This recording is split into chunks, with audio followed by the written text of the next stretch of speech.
ओम नमस्कार दोस्तों, मैं राजकमल आर्य। और दोस्तों यहाँ पर एक जो कि गुरुकुल संस्थाओं की ओर से एक शिविर लगाया गया है, जो हमारी बहनों को रानी लक्ष्मीबाई, दुर्गावती और जो भी वीरांगनाएं हुई हैं उनकी तरह मजबूत करने के लिए शिविर लगाया गया है।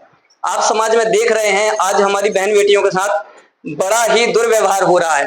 तो इस शिविर के माध्यम से हम ये जानेंगे कि इन्हें क्या शिक्षा दी जाती है, इनकी दिनचर्या क्या है, या इधर आकर क्या नई से नई चीज सीखते हैं। तो आइए हम वार्तालाप शुरू करते हैं। तो नमस्ते जी। तो जी, इस शिविर के बारे में आपको कहाँ से जानकारी मिली? ये प्रचार के माध्यम से, और मैं खुद गुरुकुल से भी जुड़ी हुई हूँ, तो वहां से भी मुझे अच्छा। आचार्य जी ने बताया था। अच्छा। इसके पहले भी लगा था, तो मैं भी।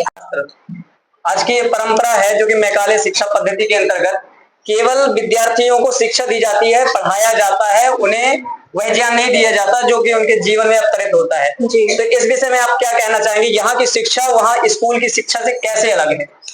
वहां से हम किताबी ज्ञान लेते हैं, और यहाँ हम शस्त्रों का ज्ञान और बौद्धिक के माध्यम से हम काफी सारे हमारे जो समाज में चल रही हैं, हमारे देश दुनिया में चल रही है, उनसे भी हमको थोड़ा मतलब जानकारियां मिलती हैं। अच्छा। और आगे बढ़ने के लिए प्रेरणाएं मिलती हैं।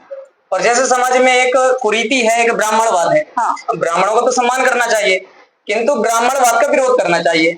और जैसे बहुत से ऐसे गुरुकुलीय परंपरा है जो पौराणिक के अंतर्गत आती है, कि जिसमें क्या होता है कि एक विशेष वर्ग के विद्यार्थियों को शिक्षा दी जाती है। तो क्या यहाँ पर ऐसा होता है कि किसी विशेष धर्म या विशेष जाति के लोग आते हैं, या फिर यहाँ पर सभी एक साथ बैठकर खाते हैं, कोई छुआछूत ऊंच नीच का? नहीं नहीं, छुआछूत बिल्कुल नहीं है। यहाँ सब लोग मिलजुल के रहते हैं, कोई धर्म का कोई मत का यहाँ अधिकार नहीं है, सब आ सकते हैं। यहाँ पर क्या क्या सिखाया जाता है शस्त्रों में? यहाँ लाठी चलाना, तलवार चलाना, युद्ध और योगा, आसन, ये सब। तो एक तो योगा हो गया जो कि आजकल लोग कूदते हैं, जैसे आपने देखा होगा, उसमें व्यायाम करते हैं। तो योग का कुछ ईश्वर से भी संपर्क है, मतलब जैसे आत्मा परमात्मा का मिलन, की केवल ये जो खेल कूद होता है इसी के अंतर्गत योग आ जाता है कुछ? दोनों में है, क्योंकि परमात्मा से भी जोड़ता है, और जैसा आपने कहा मतलब आध्यात्मिक भी आ जाता है, शारीरिक भी आ जाता है ना। और जैसे कि लाठी तलवार अभी आपने कहा कि यहाँ शिक्षा दी जाती है, तो आज तो गोला बारूद और से बंदूकों का ये समय चल रहा है। तो इस समय फिर ये किस तरह हमारी रक्षा करेगा? ये सब से हमें अंदर से स्ट्रॉन्ग बनाने के लिए भी है। और जैसा कि आपने बताया, क्योंकि अभी समय बहुत आगे निकल चुका है, लेकिन जैसे कराटे हो गए हैं, हम अपने सेल्फ डिफेंस के लिए इसको कर सकते हैं। और परमात्मा के संदर्भ में इन्होंने क्या जानकारी दी? उसका स्वरूप कैसा है? ईश्वर एक है या हजार है? उसका स्वरूप कैसा है? निराकार है? ईश्वर एक है, और वो फॉर्मलेस है, और वो हर जगह संसार में विद्यमान है, हमारे अंदर भी है, बाहर भी है। अच्छा जी, ठीक है। और गुरुकुलीय परंपरा के बारे में क्या बताना चाहेंगे आप? गुरुकुल परंपरा में हमें वैदिक शिक्षा दी जाती है, और यहाँ हमें फिजिकल भी सिखाया जाता है। अच्छा। और जैसे अच्छा, और कोई है जो बताना चाहेंगे कुछ? ठीक है, खड़े हो जाना चाहिए, यहाँ रानी लक्ष्मीबाई बनने के लिए आए लोग। नमस्ते जी, परिचय दे दीजिए अपना, परिचय दे दीजिए। मेरा नाम पूर्वा कनौजिया है। जी जी। अच्छा, तो किस कक्षा में आप बिलोंग करती हैं? किस कक्षा से हैं अभी? मेरा सीए चल रहा है, चार्टर्ड अकाउंटिंग की पढ़ाई चल रही है, सीए फाइनल में हूँ अभी मैं। तो जैसे कि कुछ लोग ये कहते हैं कि नहीं, हमें वेद शास्त्र रामायण गीता पढ़ने की क्या आवश्यकता है, क्योंकि हम इंजीनियर बन सकते हैं, डॉक्टर बन सकते हैं। तो कुछ लोगों की ऐसी विचारधारा है, तो उनके संदर्भ में आप क्या कहना चाहेंगे? क्या ये शिक्षा जरूरी है हमारे लिए? शिक्षा बहुत जरूरी है, क्योंकि वेद शास्त्र में सिर्फ हमें पढ़ाई के अलावा भी हमें जीवन जीने का तरीका सिखाया जाता है। हमें जीवन जीने का तरीका सिखाया जाता है वहां पर, कि आप एक मनुष्य के रूप में अपने आप को कैसे समझ सकते हैं, कैसे आपको जीवन बिताना है, और बाकी चीजों के अलावा भी ये सब भी सिखाया जाता है, जो कि नॉर्मल पढ़ाई में हमें वो नहीं सीखने मिलता। मतलब आपके कहने का तात्पर्य है कि जो स्कूली जो शिक्षा व्यवस्था है उसमें हमें मनुष्य नहीं बनाया जाता, डॉक्टर कलेक्टर इत्यादि तो बना दिया जाता है, इसलिए हमें यह शिक्षा आवश्यक है। जी बिल्कुल। अच्छा, तो जैसे कि बहुत सारे लोग हैं जो मनुस्मृति रामायण इत्यादि को जला देते हैं, वेद शास्त्रों को जला देते हैं। वो कहते हैं कि नहीं, वेद शास्त्रों में रामायण में इत्यादि में एक शूद्र शब्द आपने सुना होगा, जी। जो निम्न जाति के लोग होते हैं, ऐसा समाज में प्रचलन में आ गया है। तो एक शूद्र जाति के लोग होते हैं और कहा जाता है कि महिलाओं को वेद शास्त्र पढ़ने का अधिकार नहीं है। तो क्या है, आपको ये जो गुरुकुल का शिविर लग रहा है, तो यहाँ आपको ऐसा महसूस हुआ कि नहीं, ये झूठी बात थी या एक षड्यंत्र के तहत फैलाया गया?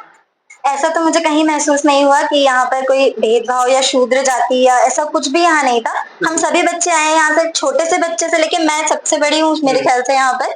और यहाँ पे लेकिन मुझे भी वैसा ही, जैसे छोटे बच्चों को ट्रीट किया गया वैसा ही मुझे भी ट्रीट किया गया है। यहाँ पे हर जाति के लोग आए होंगे, पर यहाँ पे ऐसा किसी के साथ भी नहीं हुआ कि उन्हें ज्यादा अच्छे से व्यवहार किया गया हो। सभी ने सेवा भी की है, सभी ने उतना ही मेहनत करी है यहाँ पर। यहाँ ऐसा तो नहीं है कि नाम पूछ कर एंट्री दी जाती होगी? नहीं, बिल्कुल भी ऐसा नहीं है यहाँ कुछ पर। शुल्क लेते हो? कोई शुल्क भी नहीं है। अच्छा। और जो अन्य मत मजहब के हैं वो भी आ सकते हैं इधर, जैसे कोई मुस्लिम हो गए, ईसाई हो गए? यहाँ पे कोई रोक टोक तो है नहीं, आपको यहाँ पे सीखना है और जो सिखाने के लिए सभी बैठे हुए हैं, उनने ये कभी नहीं बोला कि आप इस समुदाय के हो तो आप नहीं आ सकते हैं। ये सभी के लिए है। ठीक है जी। तो जैसा कि मित्रों अभी आपने देखा कि कुछ लोगों का ऐसा मानना है कि वेद शास्त्रों में नारी जाति को वेद शास्त्र पढ़ने का अधिकार नहीं है, कुछ ऐसा कहते हैं। इस हिसाब से वे मनुस्मृति को भी आग के हवाले कर देते हैं। लेकिन जैसा देखने में आता है कि यहाँ हमारी बहनें हैं, बड़ा ही शानदार और सुंदर उत्तर दिए इन्होंने। इससे यह प्रमाणित तो हो जाता है कि यदि स्त्रियों को पढ़ाने का अधिकार नहीं होता तो ये हमारी जो बहनें हैं तो शायद यहाँ बोल नहीं पाती। तो एक प्रश्न और था, लास्ट ही पूछना चाहूंगा मैं, कि हमने ये देखा है सीरियल में, रामायण महाभारत में, कि अर्जुन नकुल सहदेव श्री रामचंद्र जी और से परशुराम जी, अनेक जो महापुरुष हुए हमारे, वो गुरुकुल तो जाते हैं, लेकिन ऐसा टीवी में देखने में नहीं आता कि नारियों के लिए गुरुकुल था। तो इस विषय में यदि जो भी आपको जानकारी हो। जी, नारियों के लिए गुरुकुल का तो मुझे इतना नहीं पता, लेकिन मुझे ये पता है कि पहले भी बहुत विदुषियां हुई हैं। मैंने गार्गी जी करके थी, उन्होंने भी बहुत शास्त्रार्थ किया है, और भी बहुत सारी महिलाएं रही हैं जिन्होंने शास्त्रार्थ किया है। रानी दुर्गावती जी हो गई, इन्होंने भी तो कहीं से सीखा। ऐसा तो था नहीं कि उन्होंने बिल्कुल, उन्हें नहीं तो वह कैसे इतना आगे बढ़ पाती। किसी पूरा देश चलाना, पूरा उनका राज्य जो चलाना था, उसके लिए भी बहुत विद्या की जरूरत है, और जो उस टाइम पे सभी को मिलती थी। तो क्या ये जो शिक्षा व्यवस्था है, ये आपको जो यहाँ शिविर में तैयार किया जा रहा है, ये जैसे आज घटनाएं सामने आती हैं कि बहनों का लव जिहाद हो जाता है, हमारी बहनों को प्रेम जाल में फंसा के फिर उनके साथ दुष्कर्म किया जाता है, उनके कई टुकड़े किए जाते हैं, तो क्या ये शिक्षा अब आपको ऐसे तैयार कर रही है कि हाँ, हम सत्य और असत्य क्या है हम इसका निर्णय कर सकते हैं? जी बिल्कुल। अभी इतने दिनों में तो जो बौद्धिक हमारा होता है, उसमें बहुत सारा ज्ञान हमें मिलता है जो हम घर में तो नहीं सीख घर में भी थोड़ा बहुत होता है, लेकिन हम ऐसे डेली लाइफ में नहीं सीख पाते हैं। यहाँ हमने बहुत सारी चीजें सीखी हैं, और इससे हमारा एक इमोशनल डेवलपमेंट होता है यहाँ पर, जितना मैंने भावनात्मक विकास होता है। और जितना भी यहाँ पे ढाल तलवार और कराटे सबसे ज्यादा मैं तो ये कहूँ, क्योंकि हम डेली में अगर हम अपनी सुरक्षा कर पा रहे हैं, उससे हमारे अंदर आत्मविश्वास भी बढ़ता है। जब हम यहाँ पे जो भी सीख रहे हैं उसमें हमें आत्मविश्वास बढ़ता है, वो उससे हम यहाँ की दिनचर्या क्या है, मतलब कितने बजे उठना, कैसा समय? सुबह 4 बजे हम उठते हैं सभी। और घर में कितने बजे उठते थे?